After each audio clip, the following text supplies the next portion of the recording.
I love that, Cam Jurgens was talking about things. And he's like, oh, yeah, we got another thing coming for him. Like, it's great. Like, Vic Fangio is the best. One of the things that I took note of, he was asked about Adoree Jackson, because right now that's the big competition, is cornerback, other side than Quinyon Mitchell, and, of course, safety between Makuba and Brown.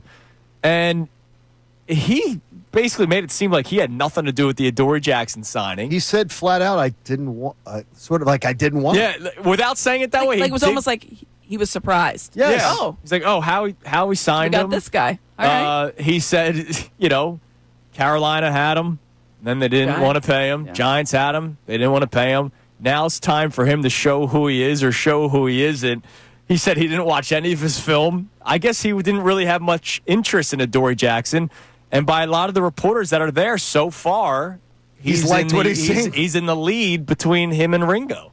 It's so great because anytime I would think as a player it's exceptionally nerve-wracking to have Vic Fangio say your name because it could be either really good or really bad. Like Zach Bond blew up, right? And he turned in everything that we thought he was going to be. And then when he was talking about Bryce Huff last year, I was like, well, that is just a death knell for that guy.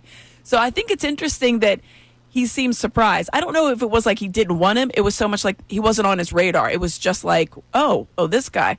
And so then he had to kind of go back and like look at him. But I think that's actually probably helpful for Adoree Jackson that Fangio did never look at his tape because then he had no preconceived notion.